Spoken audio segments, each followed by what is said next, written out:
Praise the lord. ఈరోజు దేవుని వాగ్దానము, సంగములతో ఆత్మ చెప్పుచున్న మాట చెవిగలవాడు వినుగాక. జయించువానికి మరుగైయున్న మన్నాను భుజింపనిత్తును, మరియు అతనికి తెల్లరాతినిత్తును. ఆ రాతి మీద చెక్కబడిన ఒక క్రొత్త పేరుండును. పొందినవానికే గాని అది మరి ఎవనికినీ తెలియదు. ప్రకటన గ్రంథము 2వ అధ్యాయము 17వ వచనము. సహోదరి సహోదరులారా, బైబిల్లో వ్రాయబడిన కొన్ని విషయాలు మనకి అర్థం కావాలంటే అప్పటి యూదులు మరియు చుట్టుపక్కల జాతుల వారి సంస్కృతులను కూడా మనము అధ్యయనం చేయవలసి ఉంటుంది. ఇక్కడ యేసుక్రీస్తు ప్రభువు యోహానుకు అనుగ్రహించిన ప్రత్యక్షతలోని ఈ మాటలను మనము గమనించినట్లయితే, జయించువానికి తెల్లరాతినిత్తునని, ఆ రాతి మీద చెక్కబడిన ఒక క్రొత్త పేరుండునని, పొందినవానికే గాని అది మరి ఎవనికినీ తెలియదు అని చెబుతున్నాడు. ఈ మాటలు మనకి సాధారణంగా అర్థమయ్యేవి కావు. దీన్ని గ్రహించాలంటే అప్పటి గ్రీకు సంస్కృతిని మనం అధ్యయనం చేయాల్సి ఉంటుంది.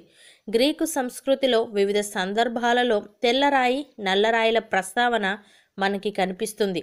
ఒక వ్యక్తి ఏదైనా నేరానికి పాల్పడినప్పుడు ఫిర్యాదుదారుడు ఆ నేరస్తుని పేరు, అతను చేసిన నేరం ఒక నల్లరాతి పైన రాసి అధిపతికి అందించాలి. అప్పుడు వారు అతని విచారణ చేసి నేరం రుజువైతే తగిన శిక్షను విధిస్తారు. ఆ సమయంలో నేరస్తుని యొక్క బంధువులు అతన్ని విడిపించడానికి ఫిర్యాదుదారునితో రాజీ పడినా, లేక ఆ నేరస్తుడే న్యాయాధిపతిని వేడుకొని క్షమాభిక్షను పొందుకున్నా, ఆ శిక్ష నుండి విడుదలయ్యే సమయంలో వారి నుండి అతని పేరు రాయబడిన తెల్లరాతిని అందుకుంటాడు. దీనికి అతని పైన మోపబడిన నేరం కొట్టివేయబడిందని అర్థం.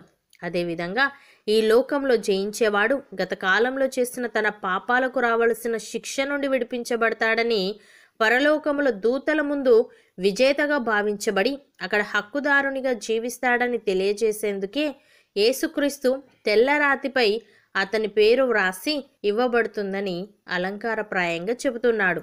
దేవుడు చెబుతున్న మాటలు విని మనము లోకములో జయించే వారముగా మనం ఉన్నట్లయితే ఆయనిచ్చే తెల్లరాతిని పొందుకొని యుగయుగాలు ఆయనతో పాటు ఆయన నిత్య రాజ్యంలో నివసిస్తాము.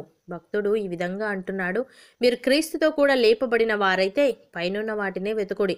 అక్కడ క్రీస్తు దేవుని కుడిపార్శ్వమున కూర్చుండి ఉన్నాడు. పైనున్న వాటి మీదనే గాని భూ సంబంధమైన వాటి మీద మనస్సు పెట్టుకొనకుడి. ఏలయనగా మీరు మృతి పొందితిరి, మీ జీవము క్రీస్తుతో కూడా దేవుని యందు దాచబడి ఉన్నది.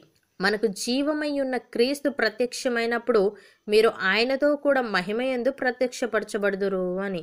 ప్రియులారా, మనము తన ఎదుట పరిశుద్ధులమును నిర్దోషులమునై ఉండవలనని జగత్తు పునాది వేయబడక మునుపే ప్రేమ చేత ఆయన క్రీస్తులో మనలను ఏర్పరచుకొనెను.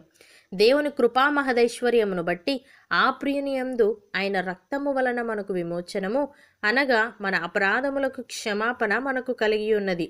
కాలము సంపూర్ణమైనప్పుడు జరగవలసిన ఏర్పాటును బట్టి ఆయన తన దయా సంకల్పము చొప్పున తన చిత్తమును గూర్చిన మర్మమును మనకు తెలియజేసి, మనకు సంపూర్ణమైన జ్ఞాన వివేచన కలుగుటకు ఆ కృపను మన ఎడల విస్తరింపజేసెను. అపోస్తలుడైన పౌలు కొరింథీయులకు వ్రాస్తూ ఈ విధంగా అంటున్నాడు, దేవుని జ్ఞానము మర్మమైనట్టుగా బోధించుచున్నాము. ఈ జ్ఞానము మరుగై ఉండెను.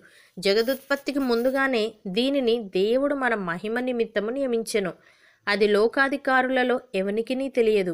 అది వారికి తెలిసి ఉండిన ఎడల మహిమా స్వరూపియగు ప్రభువును సిలువ వేయకపోయి ఉందురు. ఇందును గూర్చి దేవుడు తన్ను ప్రేమించు వారి కొరకు ఏవి సిద్ధపరచునో అవి కంటికి కనబడలేదు, చెవికి వినబడలేదు, మనుష్య హృదయమునకు గోచరము కాలేదు అని వ్రాయబడి ఉన్నది. మనకైతే దేవుడు వాటిని తన ఆత్మ వలన బయలుపరిచి ఉన్నాడు. ఆ ఆత్మ అన్నిటినీ, దేవుని మర్మములను కూడా పరిశోధించుచున్నాడు అని. సహోదరి సహోదరులారా, ప్రకృతి సంబంధి అయిన మనుష్యుడు దేవుని ఆత్మ విషయములను అంగీకరింపడు. అవి అతనికి వెర్రితనముగా ఉన్నవి. అవి ఆత్మానుభవము చేతనే వివేచింపదగును గనుక అతడు వాటిని గ్రహింపజాలడు. ఆత్మ సంబంధి అయిన వాడు అన్నిటినీ వివేచించును గాని అతడెవని చేతనైనను వివేచింపబడడు. ప్రభు మనస్సును ఎరిగి ఆయనకు బోధింపగలవాడెవడు? మనమైతే క్రీస్తు మనస్సు కలిగిన వారము. అవును అన్నవారు నాతో పాటు ప్రార్థనలో ఏకీభవించండి.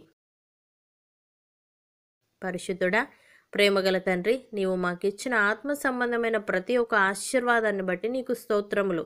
తండ్రి, మేము పైనున్న వాటి మీదనే గాని ఈ భూ సంబంధమైన వాటి మీద మా మనస్సు పెట్టుకోవడానికి వీలు లేదు. దేవా, మేము సంపూర్ణమైన జ్ఞాన వివేచన కలిగి ఉంటూ నీ కృపలో వర్ధిల్లునట్లుగా సహాయము దయచేయమని, నీ ఆత్మ వలన మేము అన్నిటినీ వివేచిస్తూ నీ మనస్సు కలిగిన వారమై ఉండుటకు కృపచూపమని, ఈ లోకంలో జీవితాన్ని మీరే మాకు దయచేయమని యేసుక్రీస్తు నామములో ప్రార్థిస్తున్నాము తండ్రి. ఆమెన్.